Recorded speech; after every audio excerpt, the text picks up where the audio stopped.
Ας ακούσουμε τον πρώτο τηλεθεατή. Είμαι ο παδός του Πασόκ. Ελπίζω αυτό να μην σας εξοργίζει γιατί. Πώς? Πιο δυνατά παρακαλώ, δεν σας ακούω. Είμαι ο παδός του Πασόκ. Μάλιστα.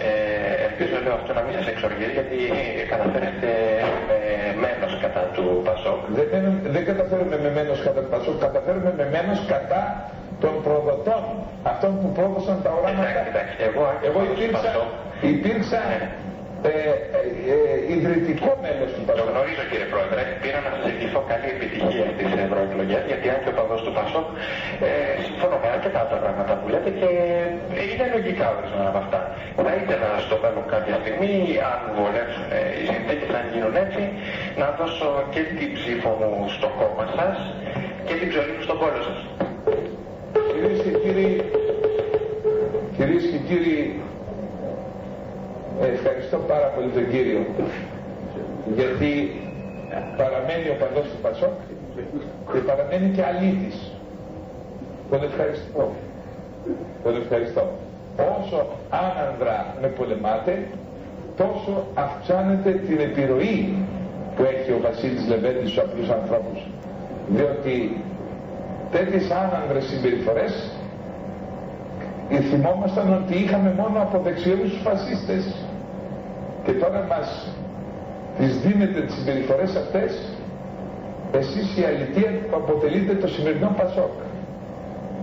Δεν είναι ότι προδώσατε τον Οτσαλάν, δεν είναι ότι ισοπεδώσατε τη χώρα, δεν είναι ότι καταργήσατε κάθε ιερό και όσιο, αλλά προσπαθείτε να μιμηθείτε και να ξεπεράσετε την αμαρτωλή δεξιά και πράγματι είστε πρωταθλητές της αληθείας. Οι αποτελούντες στο σημερινό Πασόκ είστε πρωταθλητές της αληθείας. Ναι. Ναι, σας ακούμε. Ναι. Μιλήστε. Ναι, κύριε Πρόεδρε, αυτό το πήρατε από το στόμα μου προηγουμένως. Ήθελα να σας πω ότι την Κυριακή όλοι αυτοί, το Πασόκ, η Νέα Δημοκρατία, το ΚΚΕ, ο συνασπισμός, όλοι αυτοί θα πάρουν την απάντηση που τους αξίζει. Είμαι σίγουρος γι' αυτό. Και όσο για εσάς, μόνο εσείς είμαι σίγουρος ότι θα πάρετε τον πούλο σας. Δεν πειράζει, ευχαριστώ. Ευχαριστώ. Θα δείτε τι θα αρπάξω εγώ και τι θα αρπάξει ο Σιμίτης, ο Καραμαλής και όλοι. Χαίρομαι που μου θυμίσετε ότι τα καθιζήματα της ελληνικής κοινωνίας ανήκουν στο Πασόκ και στη Νέα Δημοκρατία. Σας ευχαριστώ, γιατί αν ήταν ένα σχεδόν να πάρει 5%, τώρα έτσι μας αυξάνεται τα ποσοστά. Γιατί κάθε νοικοκύρης, άμα ακούει τι αλήτες ψηφίζουν τα κόμματα του Πασόκ και της Νέας Δημοκρατίας, διστάσει μετά να είναι στο ίδιο κόμμα με καθάρματα. Έτσι δεν είναι? Λοιπόν, σας ευχαριστούμε, προχωρήστε. Όσο πιο άνανδρα μπορείτε να μου φερθείτε, φερθείτε. Λοιπόν, ας ακούσουμε τον πρώτο τηλεθέτη. Κύριε Πρόεδρε, για το εκλογικό αποτέλεσμα. Πώς? Θα ήθελα να σχολιάσω το εκλογικό αποτέλεσμα. Εσείς πού ψηφίσατε? Εγώ ψήφισα το Θεσσαλονίκη. Είχε ψηφοδέλτια? Ναι, εκεί. Λοιπόν, στα ελληνικά και στο εξωτερικό πανεπιστημίου και πεθάνε του ψυχολογικού τμήματος της σχολής καλών τεχνών. Θα ήθελα λοιπόν να σχολιάσω αυτές τις ευρωεκλογές με μια σουρεαλιστική, αν μου επιτρέπετε, διάθεση. Και θα ήθελα να πω πως παρόλο το χαμηλό ποσοστό που συγκεντρώνει η Ένωση Κεντρών, είναι η μόνη κειμένη κολοτριπίδα. Τον ευχαριστούμε τον κύριο γιατί απέδειξε ότι η αληθεία και ο υπόκοσμος ανήκουν και στους αντιπάλους. Τον ευχαριστούμε πάρα πολύ, θα σας αναλάβει. Δεν είναι πρόβλημα. Μη στενοχωρείτε. Αν νομίζει ότι με πλήττει με τον τρόπο αυτό και από ό,τι είδατε είπε βρήκε στην Βέλγιο, θα δούμε στη συνέχεια αν βρήκα μια υπόλοιπη τηλεθεατές στην Βέλγιο. Λέγεται. Βεβαίως. Κύριε Πρόεδρε, ήθελα να αναφερθώ και εγώ στις εκλογές που γίνανε. Τελικά τον πήρες από τον κόλο. Σας ευχαριστώ, δεν πειράζει, δεν πειράζει. Κυρίες και κύριοι, όταν πιστοποιούμε ότι τα αντίπαλα προτείνουν σχεδόν κόμματα εισπαθισμένα με την αλήθεια, λυπούμεθα βέβαια για τον κατάντημά τους, αλλά χαιρόμεθα που οι συνένωση κεντρών υπάρχουν τίμοι και ας έρθει να μας δει εδώ από κοντά, να μας βρίσει από κοντά. Αν δεν έχει ανδρισμό, αν πάλι δεν έχει ανδρισμό, Ας δηλώσει ο ομοφυλόφιλος να τελειώνουμε. Γιατί έτσι τελικώς μου φαίνεται ότι δεν είστε μόνο αλήτες, κάποιοι είστε και ομοφυλόφιλοι. Δηλαδή επειδή εσάς σας έχει διορίσει αγόρι μου κάπου, ψηφίζετε Πασόκ, τα ξέρετε τι είναι απατεώνες. Και ψηφίζετε Νέα Δημοκρατία, ναι, τα ξέρετε τι είναι απατεώνες. Σας ευχαριστώ, δεν πειράζει.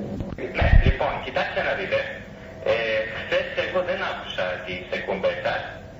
Άκουσε κάποιος φίλος μου και είπατε κάποια πράγματα για κάποιους που παίρνανε, κάποιους αλήτες που παίρνανε και τους είπατε ομοφυλόφιλους. Λοιπόν, επειδή εγώ προσωπικά είμαι ομοφυλόφιλος, μ' ακούτε? Ναι. Είμαι ομοφυλόφιλος και είμαστε ένα φίλο τηλέφωνο, παρακαλώ. Να προχωρήσουμε στο επόμενο τηλέφωνο. Η εκπομπή είναι πολιτική. Αν είστε ομοφυλόφιλος είναι δικό σας θέμα. Δική σας και δεν είναι και λίγοι ομοφυλόφιλοι. Άκουστε μέσα στη Νέα Δημοκρατία και μέσα στο Πασόκ. Βρίσκουν ομοφυλοφίλων. Στραφείτε εκεί που το στοιχείο σας βασιλεύει και πλειοψηφεί. Εμείς αγαπάμε όλες τις κατηγορίες και θεωρούμε τους ομοφυλόφιλους μειονότητα ασθενείς. Εγώ προσωπικά σας θεωρώ ασθενείς.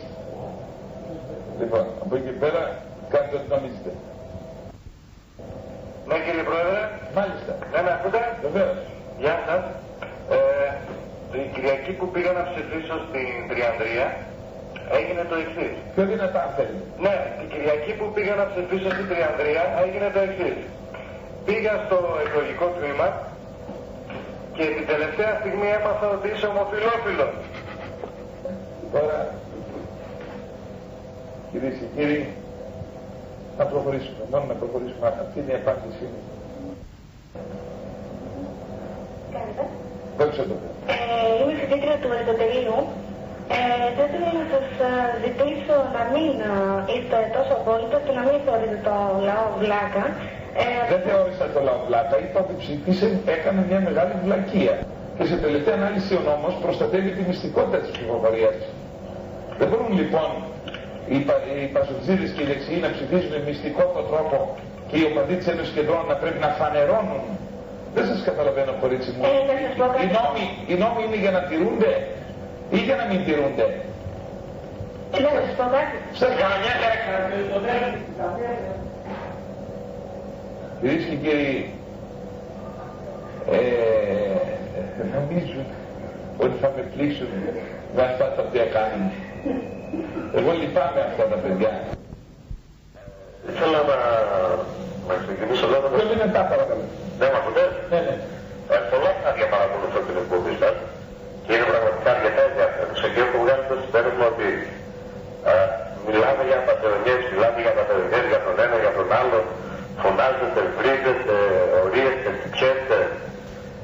Και όταν ένας άνθρωπος θα συζητήσει μαζί σας όπως με άλλους προηγουμένως, δεν μπορείτε να συζητήσετε. Αλλά δεν πειράζει, να είστε καλά γιατί διασκεδάζουμε, αφάνταστα διασκεδάζουμε. Να είστε καλά γιατί διασκεδάζετε με μια σοβαρή συζήτηση σημαίνει ότι είστε γελίος. Γιατί γελάμε νωρός κάνει και μια γελιονή. Έτσι όποιος διασκεδάζει με μια σοβαρή συζήτηση, αυτό αποτελεί απόδειξη της γελιότητάς. Επιτέλους του αέρα. Λοιπόν, καταρχάς, επειδή θέλω να συμφωνήσω με έναν προηγούμενο ακροατή που είχε πάρει τηλέφωνο, ο οποίος είχε πει ότι πρέπει εδώ πέρα... Δεν ακούγεσαι μέσα. Μιλήστε κοντύτερα στο ακουστικό. Ναι, πρέπει εδώ πέρα να μιλάμε επώνυμα. Τώρα με ακούτε? Ναι, ναι. Ονομάζομαι Άγγελος Μελίδης και είμαι κάτοικος της Θεσσαλονίκης. Λοιπόν, καταρχάς θέλω να πω ότι φτύνω κατάμουτρα εκείνους τους δύο, την κοπέλα που είχε πάρει τηλέφωνο και εκείνο τον μυστήριο εκεί που ξαφνικά πετάχτηκε από το παρασκήνιο και είπε κάποια λόγια, τα κατανόματα, τους φτύνω και τους περιφρονώ. Τέτοιοι άνθρωποι δεν έχουν θέση σε εκπομπές σαν κι αυτή. Δεν κατάλαβα σε ποιους αναφερθήκατε, αλλά εντάξει περιπτώσει. Υπήρχε προηγουμένως μια κοπέλα και μιλούσε, υποτίθεται, με επιχειρήματα, τα οποία σίγουρα τα είχε υπαγορεύσει κάποιος από πίσω. Και ο οποίος έκλεισε στο τέλος. Ακριβώς. Εμφανίστηκε δηλαδή ο υπέτειος της κατάστασης και νομίζω είναι η τρανότερη απόδειξη του τι πόλεμος γίνεται στην Ένωση Κεντρών και συγκεκριμένα στην εκπομπή που έχετε αυτή τη στιγμή. Λοιπόν, φεύγω από αυτούς τους μίζερους πραγματικά, τους αξιοθήνητους, και περνάω σε κάποιες απόψεις που θέλω να αναφέρω εδώ πέρα. Εγώ πιστεύω ότι είστε μεγάλος και άξιος ηγέτης. Δεν είμαι ο παδός σας, αλλά είμαι ψηφοφόρος σας το τελευταίο καιρό. Καταρχάς, πώς αφήνετε και μιλούν οι ομοφυλόφιλοι, ας πούμε, όταν πήραν στην αρχή με το άκουσμα της λέξης έπρεπε να το κλείσετε κατευθείαν. Δεύτερον, έχουμε υποστεί, και εγώ σαν ψηφοφόρος σας, αλλά κυρίως και εσείς, έναν ανηλεήν αποκλεισμό από την τηλεόραση και τις εφημερίδες. Αποκλεισμός από τα ψηφοδέλτια. Ζητήσατε ισοπολιτεία και δικαιοσύνη και αυτή μας ενταφίασαν ανάμεσα σε κόμματα γελία.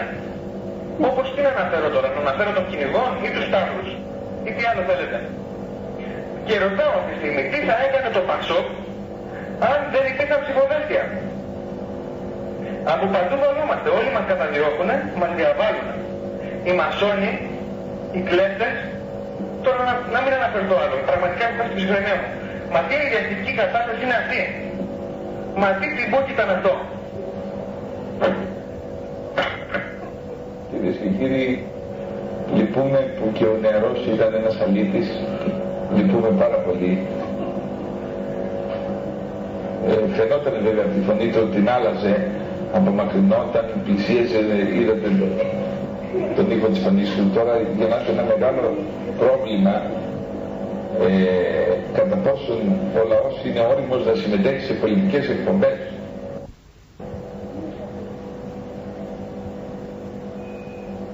Λέγεται. Ναι, κύριε Πρόεδρε, με ακούτε. Πιο δυνατά παρακαλώ. Με ακούτε, κύριε Λεβέντη. Μάλιστα.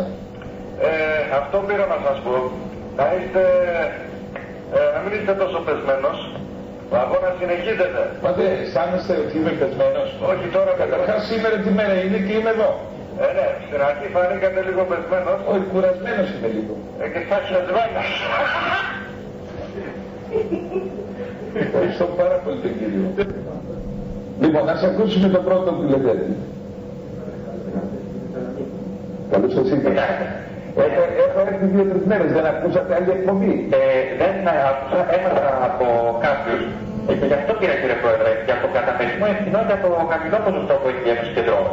Οπωσδήποτε φταίει που δεν τους υπήρχε ένα το κρατούμενο. Οπωσδήποτε φταίει αυτό που λέτε ότι δεν υπήρχαν ψηφοδέλτια. Φταίει και η ανοριμότητα του ελληνικού λαού. Αλλά κύριε Πρόεδρε, μήπως φταίτε και εσείς λιγάκι. Τι εννοώ, σας είχα πει πριν τις εκλογές σε κάποιες εκπομπές, μ' ακούτε. Είχα πει. Και παρατήρησα ότι αντί να προβάλλετε όσο θα έπρεπε τις προγραμματικές θέσεις των κεντρών, κάνατε επιθέσεις στον Τζομπόλα, στον Κωνσταντόπουλο, σε όλους αυτούς. Και ειλικρινά πιστεύω ότι πρέπει να έχετε περισσότερο βάρος στον αμάρκο από τους προγραμματικές. Ένα λεπτό με συγχωρείτε. Ο Τσομπόλας που ψηφίστηκε, ξέρετε θέσεις του. Απαντήστε μου. Εσείς, ο Τσομπόλας, ένα λεπτό. Μία ερώτηση θα σας κάνω. Η Ένωση Κεντρών έλαβε 1%, ο Τσομπόλας 6%. Ναι. Γνωρίζετε κάποια προγραμματική θέση του Τσομπόλα? Κύριε Πρόεδρε, όχι απαντήστε. Δεν το ψήφισα, αλλά... Όχι δεν το ψήφισα. Αυτοί που το ψήφισαν. Γνωρίζουν. Δεν γνωρίζω, δεν γνωρίζω. Όχι, σας παρακαλώ. Εδώ λοιπόν, ένα λεπτό παρακαλώ για να δούμε... Και δεν έχω πολλά χρόνια.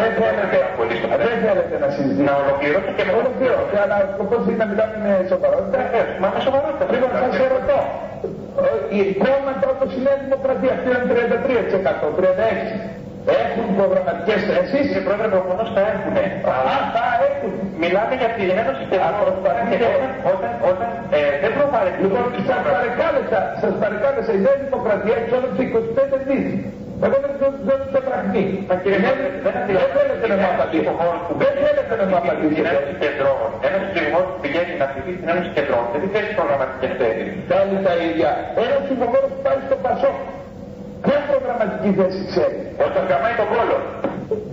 Κυρίες και κύριοι, ευχαριστώ τον κύριο που έτσι τελείωσε, γιατί ακριβώς έδειξε ότι τα καθιζήματα της κοινωνίας έχουν μαζευτεί στο ΠΑΣΟΚ και στη Νέα Δημοκρατία. Η κασέτα αυτή θα ακουστεί και στην Αθήνα, να μάθει ο ελληνικός λαός ποια καθάρματα έχουν μείνει πλέον στο ΠΑΣΟΚ και στη Νέα Δημοκρατία. Πολύ αυτό.